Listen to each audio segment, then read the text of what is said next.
At Levy Kohlhaas Architecture, and talking about what's next and design-oriented firm.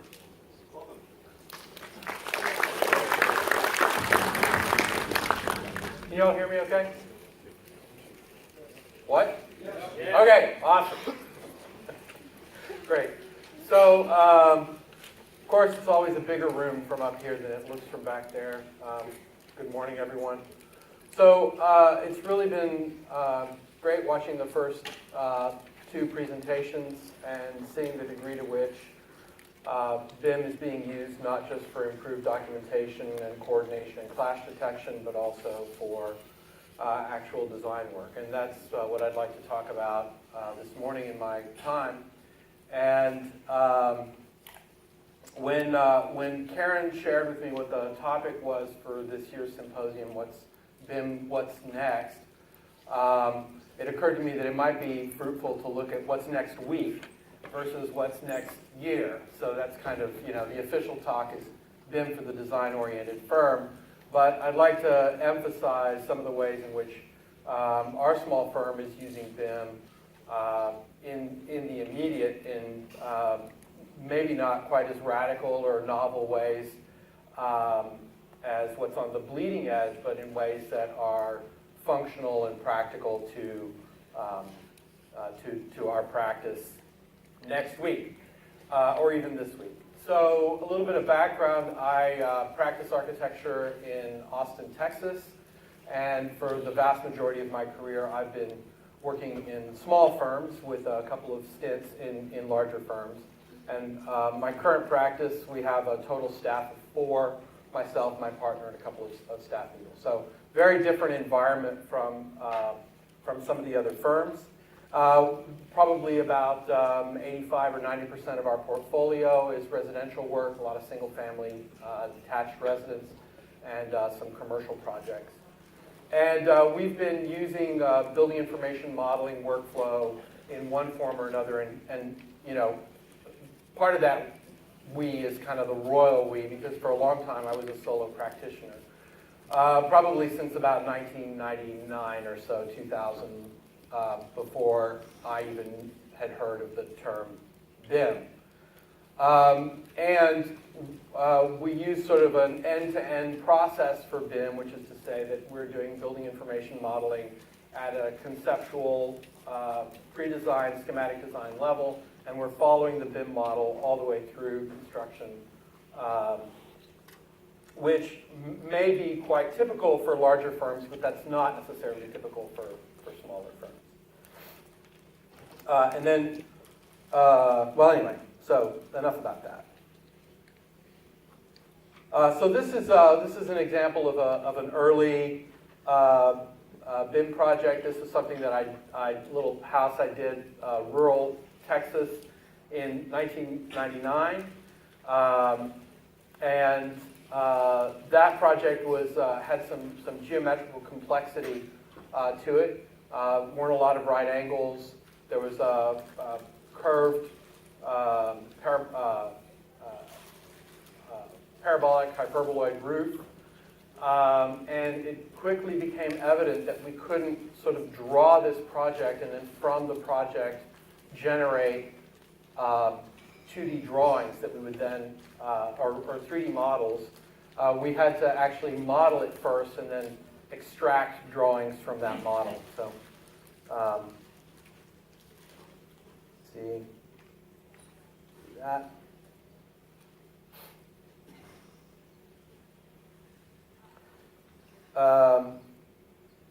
So that this is a very early file that I sort of ran forward, right?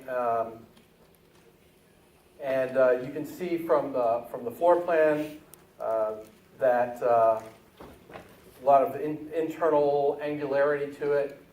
The perhaps naive thinking was that if we didn't put if nothing lined up in the design and if all the angles were sort of catawampus, then if the builder out in the country sort of messed it up, then no one would know except for us.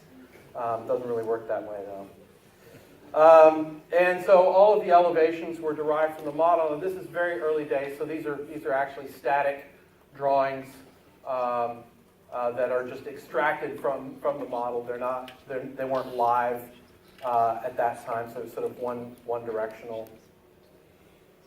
And then the idea was to do these very detailed sections by sort of working everything out in 3D geometry and then drawing that. So there weren't any building sections and there were very few details. There were just these very detailed, there weren't any wall sections, there were just these very detailed building sections, sort of experimenting with alternate ways to communicate constructability to the contractor. And then where we really saw that we had some challenges is that we had to draw these interior elevations with these sloped roofs that weren't, where the slope wasn't perpendicular to the wall, or we had curved walls and so forth. And so here we really had to sort of extract these two-dimensional drawings from the model. And so that was sort of really my first kind of immersive experience, and that was a really informative one. And you can see that there's some let's see how that's portraying, but there you go. There's some kind of complexity to all of these rafters. Didn't really have a NURBS tool at the time to model the roof, so we had to approximate that roof roof curvature with a triangulated irregular network and so forth. But that was really an important sort of step in understanding that the drawings were derived from the model.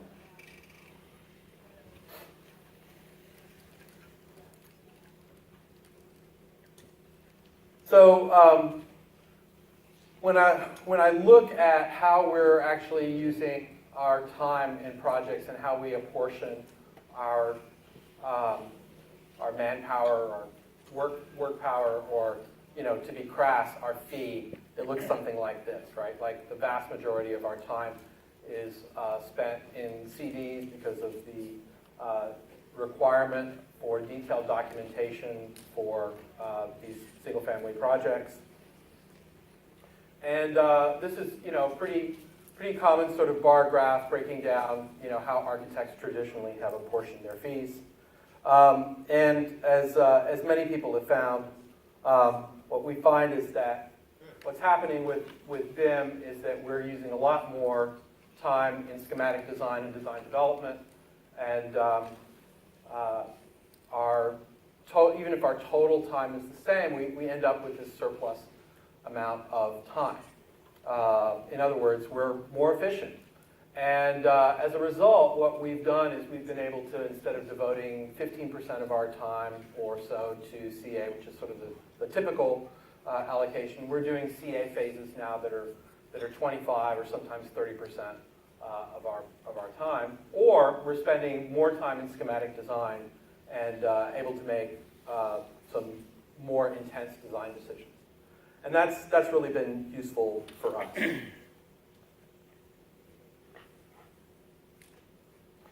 So all of our construction documents, right, just like many of you, I suppose, are being generated directly from the BIM model, even though we're doing small-scale residential projects.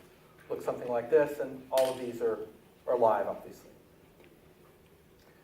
And so we end up with this greater degree of control and more time to devote to design.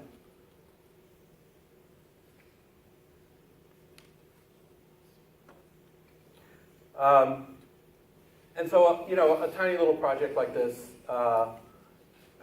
we get to really roll up our sleeves and spend some time with it. And so the question arises, well, now you've got more time that you're spending on design, less time that you're spending in documentation, more time that you're spending on design in the field with CA, and so what do you do with that? And so my argument would be we would use that time in order to make better design decisions, either in terms of sustainability or in terms of constructability, meeting the client's needs, however that may be. So, an obvious one is to use the built-in BIM tools for doing sun studies, right? We have a hot, humid climate. We need to maximize our passive performance. So we do a lot of sun studies with all, oops, I think seem to have dropped out there for a second. Can you guys still hear me? Do a lot of sun studies directly in design, and so we're optimizing our overhang to try to maximize shading. We're also maximizing PV by that nature, right? And so we are, for example, able to do some live solar animations, right? And we're coupling that with the ability to look at design data in a very simple way. So, right, the temptation is to look at your solar performance at sort of the extremes of the sun path. So, typically you'll see solar animations for equinoxes and solstices. But the problem is that sun paths are geometrically symmetrical, right? The sun path at the spring equinox is identical to the sun path at the fall equinox. But climate and weather are not symmetrical, right? The climate on March 20th is very different from the climate on September 20th. September 20th feels like the height of summer, particularly, in Austin, certainly it does. And things don't start cooling off until late October. So we're looking at cooling degree and heating degree day data to figure out when is the time of the year that we need to be optimizing for that particular location. So for us, the switch from cooling degree days to heating degree days happens around October 20th. So that's when we're doing our sun path diagrams. We're trying to maximize shade up to October 20th. And so using that kind of very simple but direct data-driven design is helping us design buildings that are better performing.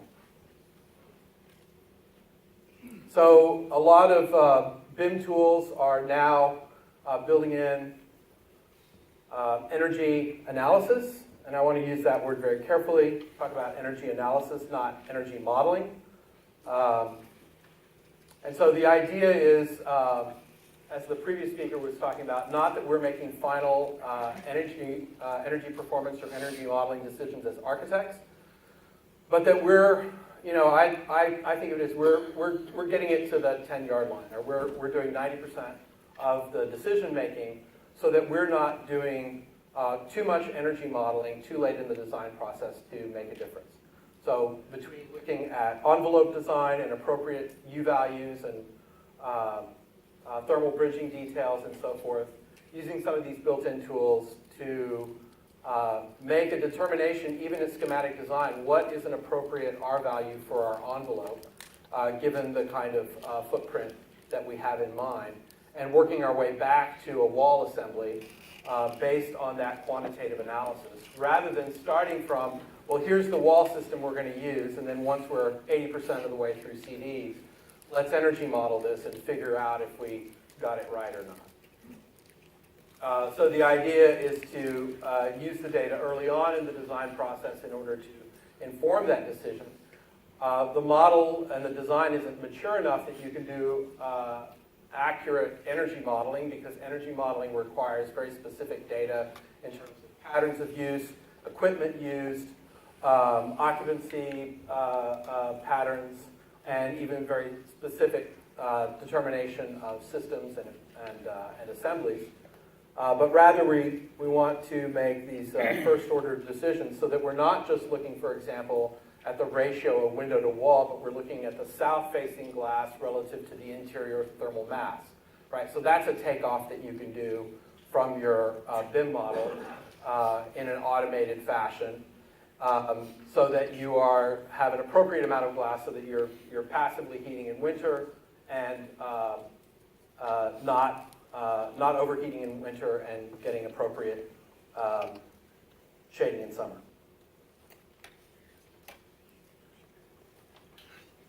So another thing that we used to have to argue for with clients about 10 or 15 years ago was rainwater harvesting. And now almost every client who comes to us is requesting some sort of rainwater harvesting solution. And I just, coming into town yesterday discovered that you've got some more intense water harvesting requirements here in your area that you're having to deal with as well. So, to my knowledge, there isn't a built-in rainwater harvesting tool in any BIM application, right? Just like there isn't a built-in facade generation tool, beyond curtain walls. So there's a little bit of customization that's involved. See how that works.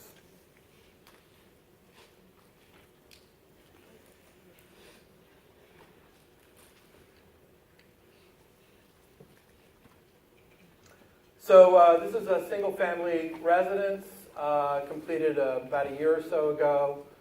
There's a relationship between your rainfall data, obviously the amount of roof area, and the size of the cistern that is optimal. Right? If you have too small of a cistern, then you'll quickly fill it, and then you're going to miss some rain harvesting capabilities off your roof.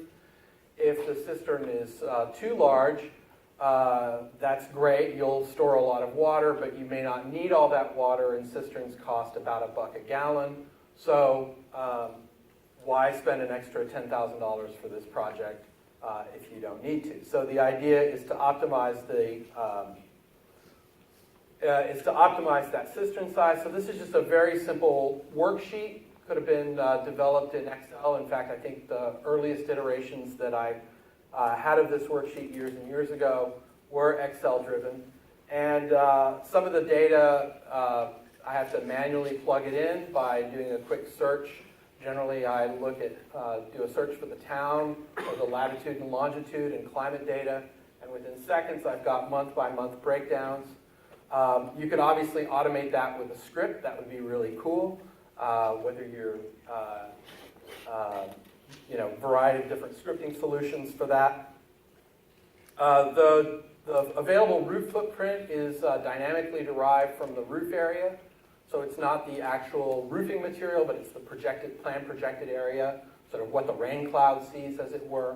And so as the project evolves and you're designing through schematic design and design development, the roof gets larger or smaller, the cistern size is dynamically changed, right? So even as we, for example, I had a client where we ended up losing a bedroom on the project, the roof got smaller, but the cistern had to get larger because you had a smaller roof area, so you had to compensate for that with a larger cistern.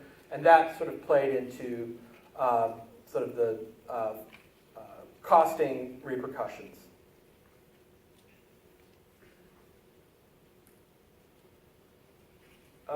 Another custom tool that you're not going to find sort of built into your favorite BIM software package is a thermal chimney tool, right? So you could, of course, do computational fluid dynamics through finite element analysis modeling of your project to have a stack effect driven thermal chimney and model the airflow patterns and optimize the design that way. And for certain projects, that would be entirely appropriate.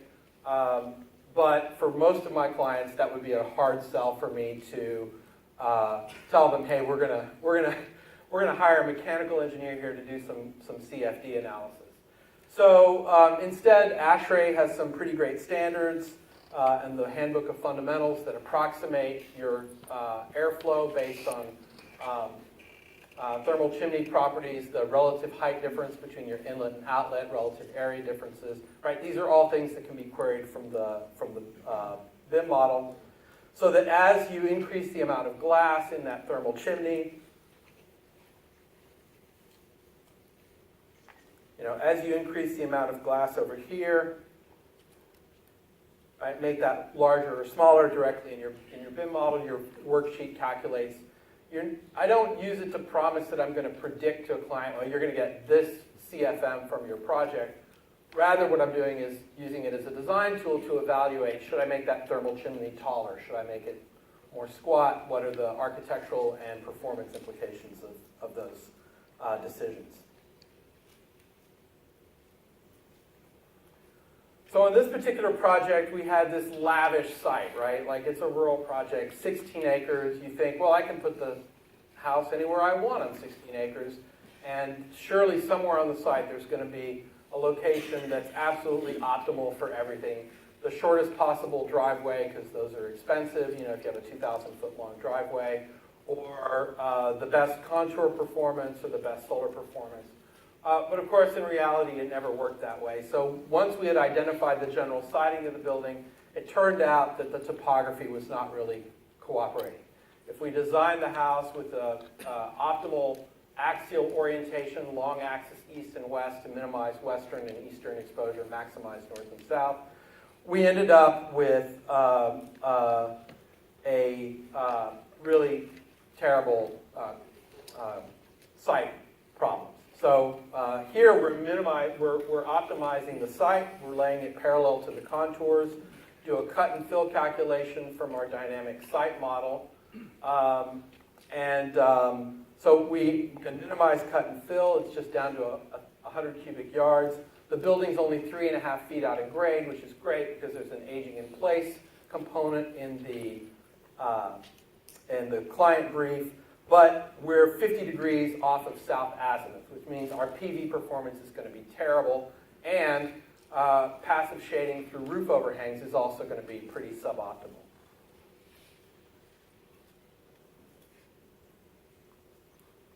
So if we optimize for solar, that's great, but we've more than tripled our cut and fill according to our intelligent site model analysis. We don't lose any major trees, but now the house is 9 feet out of grade, and it's challenging to design house that's 9 feet out of grade and not have it look just terrible. And we're 0 degrees from south azimuth. So by playing with the different iterations of the site model and the solar orientation, we end up with this solution. We still have a fair amount of cut and fill, right? So we didn't really win on that one. Our max amount of grade is reduced from about 3 feet to about 6 feet, and we're only 15 degrees off of south, and the PV drop when you're 15 degrees from south is almost negligible. So this is a great example of how we're playing off. We've got a BIM solar animation tool where we can check to see what our sun path repercussions are for different orientations, an intelligent site model that calculates cut and fill for us, and we're playing those tools against each other.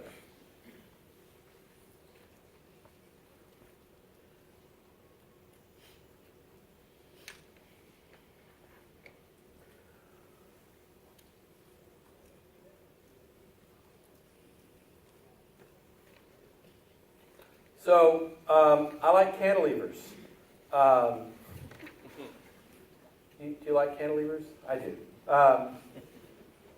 And having really thin cantilevers can be kind of a problem. This is a spec house, or urban infill spec house. And so, this is the kind of sort of clash detection that large projects do all day long, marrying a structural engineering model with an architectural model. It's just not that common at the scale of work that we do. And so being able to go ahead and work out the beam sizes and go back and forth and share models with an engineer was really pretty great. We were able to just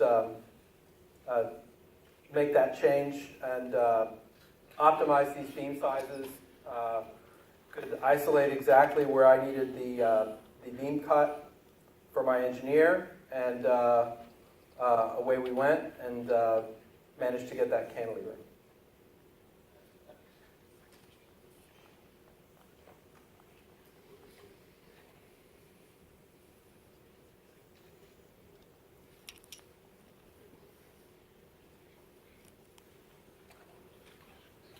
So last little project, this was a duplex, 4 bedrooms each unit for an assisted living facility for adults with extreme developmental disabilities.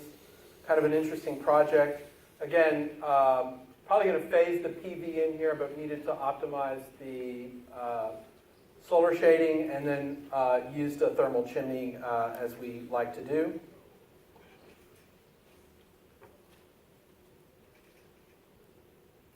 right? Similar tools. The problem is that as the thermal chimney gets taller, it casts more of a shadow.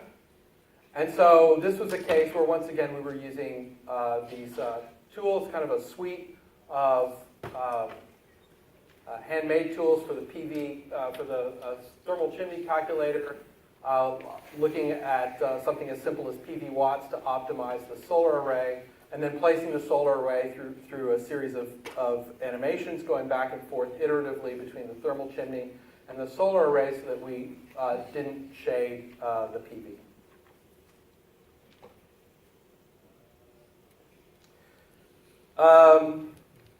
So I'm running a little short on time.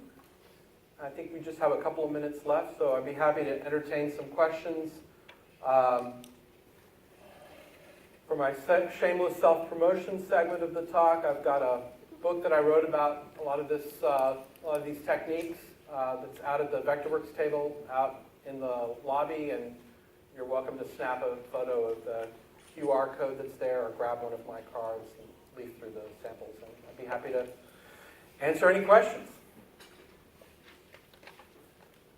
Do you have a wish list for BIM tools that you would really like to have?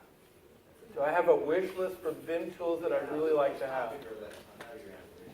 We get phone calls all the time. That's a great question. I mean, I'm really kind of pointing more for the analysis side. If you emphasize the analysis or not. Yeah. So a lot of people, so I think that, yeah, I don't know if this is really a specific tool, but more of a workflow issue. One of the reasons that I use the software that I do is because I can do so much within a single software application. And in spite of what Karen just said at the beginning of the morning about architects using more and more tools, the problem that I find, both in small practices and just observationally in larger practices, is that every time you move from one tool set to another, you've got opportunities for error, you've got data loss, or you've got a lot of sort of reconstruction that you have to do, sort of remedial work. You've got to rebuild the files. And more importantly, design isn't really a linear process. We don't really go from schematic design to design development to CD to CA. We go through those phases, and in CD we go back and address SD and DD questions. So if I had a wish list, it would be for tools that had better interoperability, a broader acceptance of IFC, so that you could do your conceptual modeling in SketchUp or Rhino and your DD and early CDs in Revit and do your analysis in something else and go backwards. And I use Vectorworks, and that backward iterative opportunity is one of the key reasons that I do. Other questions? I have a question. There's a lot of conversation on something called the tiny house, Yes? and I've designed a couple of them, yeah. I'm wondering about, like, are they fabricating from your data in the model? Like, I noticed how you did that beam study. Are they actually the carpenters pulling data off of those dimensional drawings and building off of it? Are they doing field measurement and doing it that way? In my experience, we're not there yet. Like, I wouldn't say that in single-family residential practices we're at the digital fabrication stage yet. I do have a standing offer to share my BIM models with contractors. And what I am finding is that the best way to share those currently is to share them as WebView or VR files rather than to share the model directly. I'm not opposed to it. I just think the learning curve for two guys working out of a pickup is that they're not ready to make that plunge. But they can drive their tablet around, and so there's a certain degree of sort of in the field rocking the project that happens with that kind of sharing. There was another question in there. Yeah. So in your graph, between your two graphs, so design phase and your CA. Yeah. So are you finding that increase in time in CA is then doing kind of medium paperwork? No. Or are you actually solving problems that maybe weren't done in previous phases. Look, I mean, we're, sorry. As architects, we're never done designing, right? We never want to finish designing. We would design all day long if we didn't have bills to pay. Right? Like fee is a great discipliner. So the extra time that we're spending in CA is not because we have to, but it's because we want to. So we do a lot more really detailed selections and just like being with the client all the way through construction and fine-tuning design decisions in CA. That's an opportunity for us to have really well-executed projects. In my practice, we kind of bought into this notion that perhaps we could cut down our CA with some BIM use. How's that working for you? Well, it's great if you don't want to be involved in those things. Oh, right, no, sure. We find we're spending more, well, we're doing larger, not residential, it's a bit larger stuff. But Yeah. we're spending more time just doing paperwork and project management things, thanks to the program manager. Yeah, the BIM manager problem. Yeah. Yeah. But our documents are much more thorough and our design is much more thought out. So we're actually solving all of these coordination problems in design, but we're just spending more time in CA, just general paperwork and coordination and kind of oversight. And nothing's related to any problems with our documents. Yeah. That hasn't been my experience, but I do share your experience that BIM has freed us up to do basically more design. Yeah, that's happening. Yeah. Okay, well, I think we're out of time, and I